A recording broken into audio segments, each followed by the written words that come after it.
Do you have a movie from your childhood that you look back on with nothing but good and happy thoughts? I do, and I was worried that it was pure nostalgia and that the movie was probably nothing more than cheap garbage. But if it was, then you wouldn't be seeing this video right now. So please, try and imagine this. It's the late 2000s, it's a cold night, you're downstairs sitting on the ground in front of the TV. You finished your homework and you already ate dinner, and now you're channel surfing. You go to check your favorite channel, and it's showing a movie. You switch to it, and for the next 2 hours of movie and commercials, you are lost in a story that will stick with you until you're an adult and have hair growing out of your ass. This movie is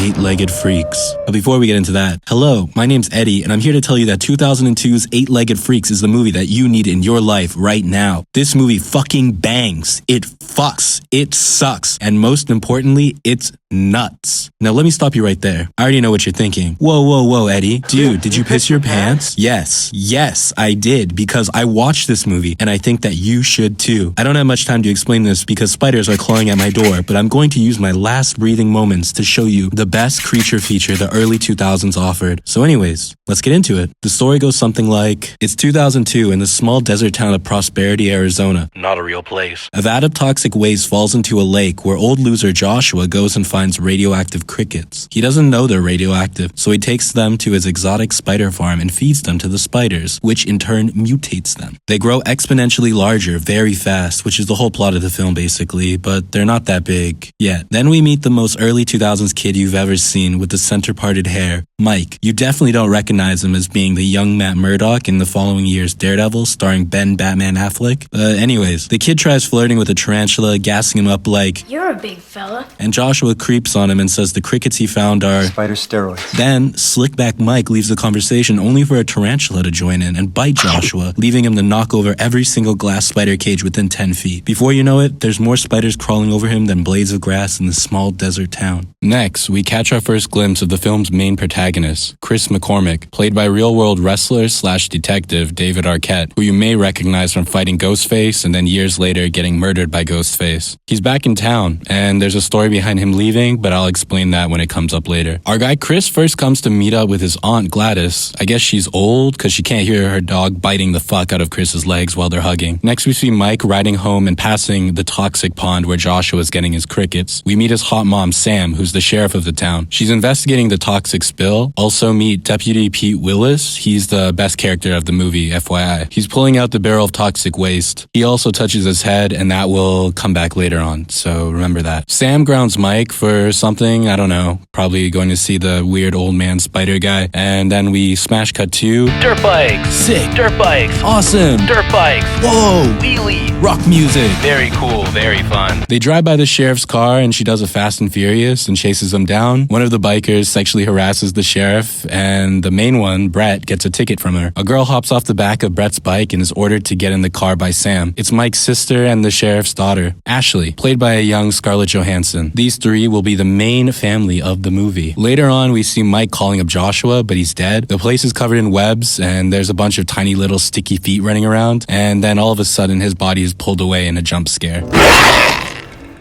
Next, we see a town meeting. Everyone's there, and the mayor is trying to talk the town into selling all their properties as one. The town is broke since the McCormick mines are shut down. The mines are dry, apparently, but old man McCormick said he had seen a crazy vein of gold he called the Agua Mesa Lode, but he died and then the mine shut down. His son, Chris McCormick, steps in and says that the mines are filled with methane gas, so they're very dangerous. And then he says he's also not going to sell the mine, meaning that the rest of the town won't be able to be sold together. Chris leaves after saying that, but the mayor follows him and argues with him until he says something that makes Chris angry enough to punch him. Sam steps in and sends everyone home. Then the movie starts a joke here about how Chris needs to shave. Now we're with the deputy at his home. It's clearly late, but he's in his pajamas working on a wall. He also has a cute cat, and it happens to see something walk into the drywall. The cat chases after it like an idiot, and then the deputy's wife comes in and they have this interaction.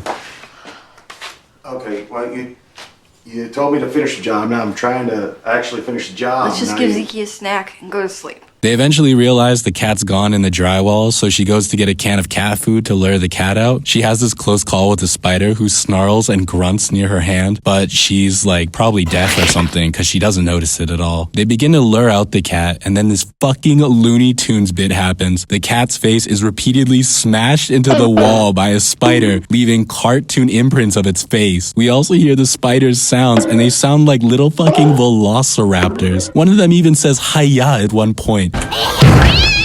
Eventually, the cat or the spider crawl into the light and get shocked and die. Next, briefly, we see Chris talk to his Aunt Gladys, and she says he needs to shave. Haha. Mike sneaks out and we hear Sam calling Pete, who's crying about his cat. Chris comes over with flowers for Sam. Ashley thinks it's her boyfriend, Brett, there to pick her up. Before Ashley goes out, Sam steps in first and gives her a stun gun because she's worried about her boyfriend or something. She thinks he's a bad guy. After that, Sam and Chris end up at the door together and they talk for a bit. They clearly have history, but he just can't get out what he really needs to. He leaves but hands her the flowers, which is nice because he picked them myself. Which is? Nice. Alright, bye. Cut to Mike arriving at Joshua's. I guess he walked there because his bike was chained up. He sneaks around for a bit, grabs something, then sees a giant spider shadow. He gets scared and promptly dips. We then see Chris showing some miners into the mine, and then after that, he leaves. So after leaving Joshua's, Mike hitchhikes, which is awful and a dangerous thing for a kid to do, by the way. And he's picked up by Chris, luckily. Mike shows him what he picked up at Joshua's. He says it's a giant spider's leg, and he thinks the spiders are giant, and that Joshua's dead, and that the mines are holding all the spiders. As far as we know, Chris is not an idiot, so he doesn't believe this. We then cut to one of the most disturbing scenes in the film for some people. This miner is using a hose of water until it's clogged up. He tries to suck it with his mouth for some reason, which seems dangerous. Then he manages to suck in some spiders who crawl out of his mouth. He's then taken by a big spider. Mike returns home and gets caught by his mom and is grounded again. And later we see the mayor, whose name is Wade, who has a pen of ostriches outside his house. Why, you may ask? Well, in this town, he basically has what seems to be like a Subway or Quiznos that sells exclusively ostrich meat sandwiches or something. Apparently, it's good meat. That stupid ostrich farm of yours. It's good meat. The dirt bike kid Brett from earlier is also here. He's Wade's nephew or something. We then hear Wade talk on the phone that he's letting people store toxic waste in the mines. You know, like the same toxic waste that made those spiders fucking giant. Wade leaves and then we get another fucking gag scene. This one has ostriches that keep getting killed by the scariest fucking spiders in this movie. Trapdoor spiders. The ostriches are plucked into the ground, but Wade just can't see where these birds are going. Funny stuff. Later on, we see Chris ask Gladys about going to the barbershop because, god damn it, he needs a shave. I'm also going to mention now that before there was a comment made by Chris about how Gladys smoking is gross and that she needs to quit. And at this point in the movie, Chris says that she needs to quit again. I'm mentioning this because it's going to come up later. During this scene, we're also introduced to a cool character, a conspiracy theorist radio guy named Harlan. He's having a rant about how aliens shouldn't put anything in his ass. Great stuff. Chris then goes to get his shave. The barber's this old guy, and they have this like weird interaction, and it's kind of like he doesn't like Chris, but ultimately I guess it's up for interpretation. I might just be missing the cue though. And now we get to the most gnarly scene in the whole movie. Scarlett Johansson and her boyfriend Brett are making out in his truck. Them making out isn't the gnarly part, I mean, like it's the next bit after the truck. So she's a virgin and he's coming on way too rough, and then she tases him in the balls and he pisses himself. She then steals his truck and drives off. But then Brett sees giant spiders coming over the hill. So he runs over to his friends and they all hop on their dirt bikes and rip. There's so many fucking spiders, and they're jumping spiders. One comes down and we see a close-up of his eyes and it fucking scowls. Brett and his boys get chased by the spiders until only Brett is left. He does a sick jump and fucking kicks a spider midair so hard it squirts a little and squeals. Brett drives past a truck and it hits a spider. The driver loses control and the phone lines are knocked down and the truck explodes. Brett sees more spiders coming, so he drives off and he manages to escape into the mines. Cut to Aunt Gladys's home. Her dog is taken by a spider. She investigates and finds a hole in her basement that leads to the mines. Chris comes into the house and says he Lost the face fuzz. Aunt Gladys is then taken by a spider. It creams all over her, and then Chris finds a spider leg like the one Mike showed him earlier. He takes it and rushes to Mike's house. Whoa, that thing is huge! Mike then does some calculations on his computer to show us how big the spiders are, and Big spider alert. Scarlett Johansson gets out of the shower, and a spider sneaks in and gets in her fucking face, and then it webs her to the wall. Mike, Sam, and Chris hear her scream and then rush into her room, and what they see is this. The spider shooting his webbing looks fucking disgusting. Yuck. Chris tries to help, but he gets webbed too somehow. But Sam grabbed the shotgun and she comes in and blows the fucker to bits. She then calls Pete to grab all the guns and come over. Cut to Brett in the mines. He sees the body of the mouth spider guy and sees the spider queen. Oh yeah, also apparently there's a queen spider that Joshua had, and for some reason all the other spiders who aren't like the same breed still follow it for some reason. Look, now I'm no spider scientist, but I don't think that holds up. Like, I mean, different breeds would not like be attracted. Wouldn't they do things differently or have different pheromones or something? I don't know. It's like, I don't fucking know. Never mind, actually. Okay, so Brett gets on his bike and zips off. And wow, this bike is getting a lot of play in this movie. Let's catch up with Pete with all the guns. He gets in his car and drives off, but he's followed by jumping spiders. Seeing them jump across the street is so fucking horrifying. Like, they jump so goddamn fast. Imagine this. One moment you're standing there, and the next moment you're a smoothie for an 8-legged freak.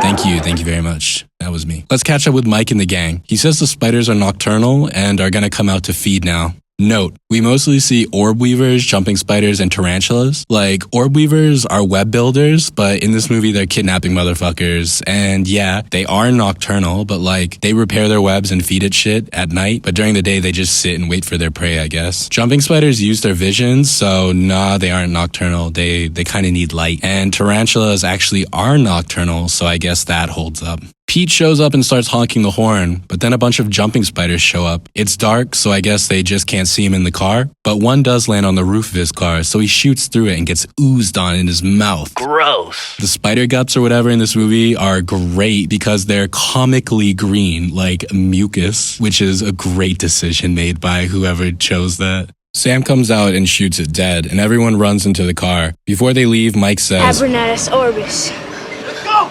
The jumper.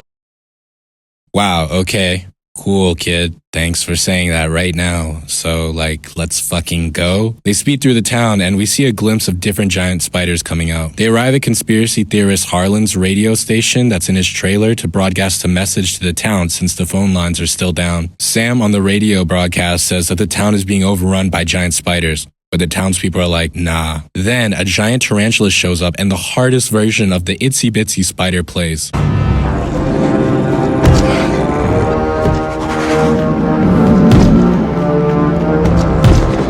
Is walking towards the trailer, and unlike at the house, Pete waits and says that he wants to blow the horn to alert Sam and them in the trailer, but Mike says that noise will attract the spider. Like, okay, and? It has fucking eyes, and it didn't see you in a car with windows. And yeah, I looked it up too. So tarantulas can't hear sounds because they don't have ears, but they have hairs on their body that pick up vibrations and changes in air from sounds. But like, if the spiders are bigger, won't the hairs be bigger, thus making them less sensitive? I don't know, it doesn't matter. Fucking nitpick. Whatever, let's move on. So the people in the trailer, they open the window and they see the giant tarantula. Harlan thinks it's an alien, and then the spider then attacks the trailer, rolling it over while Sam shoots at it. The townspeople can hear the whole thing through the radio broadcast. They're probably thinking like, oh shit, like, word? Are there actually giant spiders? Sam, Chris, and Harlan climb out of the trailer and drive off in the car. They drive through the town, and the townspeople then look outside and they're like, oh shit. There's actually giant spiders. We get a gag of a spider splatting on a window. Another one then jumps through the window, and people decide that that's the right time to run. A spider jumps onto a taxidermy head,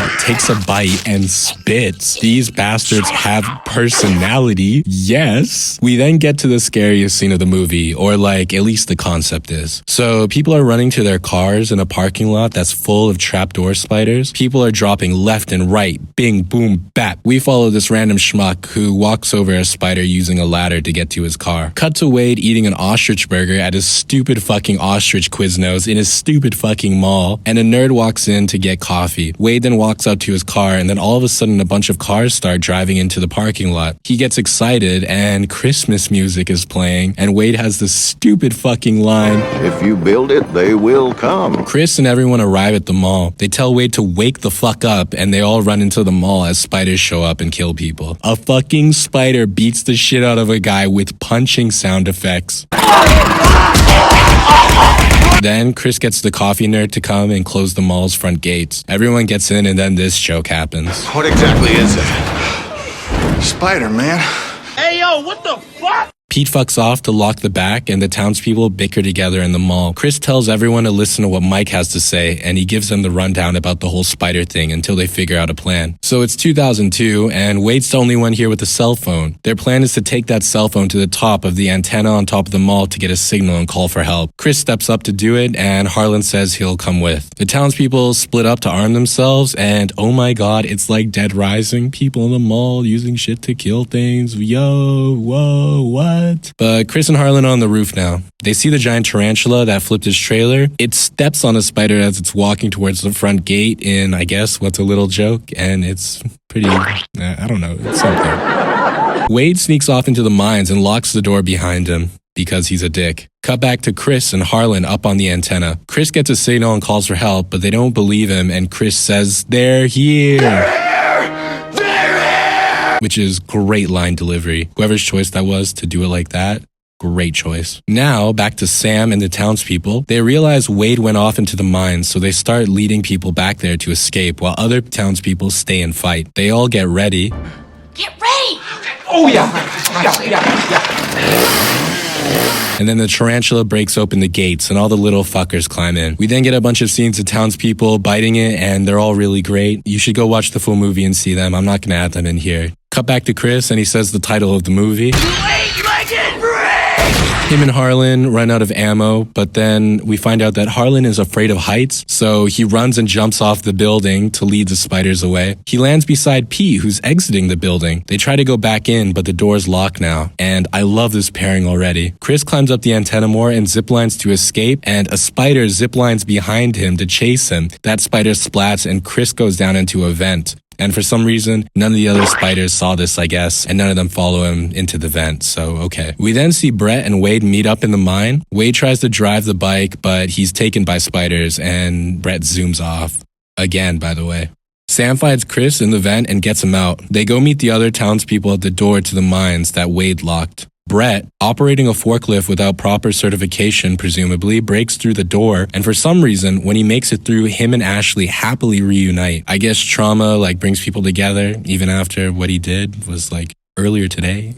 So, yeah. Everyone runs into the mine before the spiders bust in, and Brett brings his bike. The people smell methane, so Chris warns them a spark or a flame will blow them all up. They wind up in a room full of cocooned corpses, but they also find Wade there, alive, sadly. The spiders then bust through the door that was locked, and everyone is still moving towards the exit of the mine, but Chris splits to try and rescue Aunt Gladys, cause she might be alive. He takes Brett's dirt bike and then decides that now is the time to resolve his and Sam's history. Really quickly, they're in love and they share a kiss and he leaves for Gladys. He finds her by hearing her smoker's cough and she's alive. He frees her and she says that he looks like an angel, but there's actually just gold behind him. Chris sees it and he realizes that OMG, they found the Aquamason landing or the load or whatever it was called. The people make it out and Aunt Gladys nearly kills herself and Chris by trying to light a cigarette.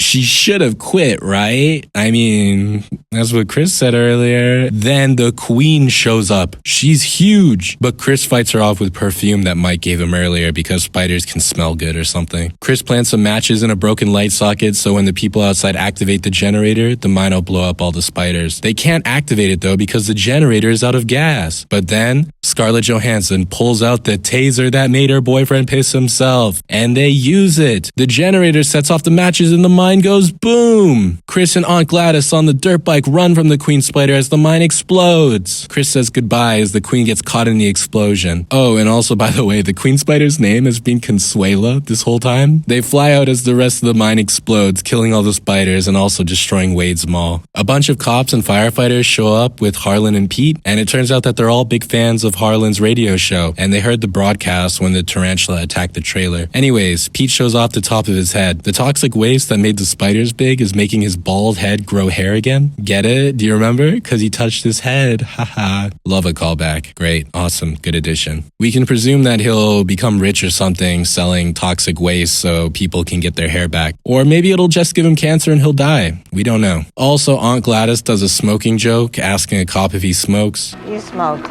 No? Good. The movie fades into Harlan doing a radio show monologue, saying how Chris reopened the mines and put everybody back to work. Harlan starts smiling and laughing, and now we see that he has a gold tooth. So I guess everyone in the town is doing pretty good. The end. Side note, one of the worst iterations of the Itsy Bitsy Spider plays during the credits. Like, here, get a load of this. Itsy bitsy spider crawled up the water spout. So, what do you think? This movie is fucking camp and I love it. Please go rent it or stream it. I left out so many moments that I wish I could beam directly into your head from my head. It's just so stupid and fun and knows exactly what it is that I can't not love it. Also, it's not scary. It's a perfect popcorn flick for a group of people to watch and switch their brains off. Someone who might not be interested in horror movies could probably get through this pretty well, and someone who likes comedies would love this as well, I think. The only issue I see is that the CGI is a bit dated, but guess what? I don't give a shit because I'm having a good time. Like, don't fuck the vibe up, dog. What are you doing? The only thing I would change about this movie is that I'd add a scene with a practical giant spider that looks like shit. Like Pennywise, the giant spider from the old TV movie It. I'd have someone like Chris, but preferably Mike, jump on the back and ride it for a second. Why would I add this? I don't know. I think it's stupid and I want to see more crazy, stupid ideas in movies. Fucking sue me. I don't care. Things are getting fucking boring nowadays. On January 5th, 2003, the website moviehole.net reported that a sequel was in the works, but here we are over 20 years later with nothing new. So what I'm proposing right now is that I will approach the studio and I will helm the sequel, Eight-Legged Freaks 2, Web of the Dead. Or some other corny title. The film will pick up 20 plus years after the first. The leads will be Ashley and Mike grown up. Mike is now the town conspiracy theorist, and Ashley is the sheriff. She's also now married to Brett, who is a good guy now, and we can also recast Scarlett Johansson to save on the budget. Chris has passed away, but his presence is still felt in the film. Sam still lives in the town, but now she runs a ranch. And this is nice and all, but you're probably wondering how giant spiders are added back to the equation. Well, my idea is the queen spider didn't really die. She was blown up on the brink of death, missing all her limbs, but what comes to her rescue? Thousands of normal spiders that are following her because she's the queen for some reason. They basically nurse her back to health, and over the years, she continues to mutate, she regrows her limbs, she becomes so intelligent that she's on the level of like a human, or like a dumb human. She learns that the toxic waste is what created her previous army, so she and her tiny little soldiers have been scouring the mines looking for more. And now, 20 years later, they find it. All hell will break loose, and this time, with the queen spider now as smart as a human, It's personal. I won't get into any more details to spoil this, but also, this is a terrible idea, and I need you all to support it without question now. Thank you. And to really get the studio behind it, here, I laid out some spin-offs. Eight-Legged Freaks Cinematic Universe, here we go. So far, we've only seen giant spiders, but since in this world, toxic waste turns animals into giant versions of themselves, let's take full use of that. So, there's some toxic waste in a natural water source. Well, here's the ideas I have. Movie 1. Ostrich hostage. Not only does the toxic waste turn these birds giant, but it also makes them extremely intelligent. And they hijack Air Force One. They hold the president hostage, but the clock's ticking. Will their demands be met before the plane runs out of fuel? Find out when you catch this in theaters.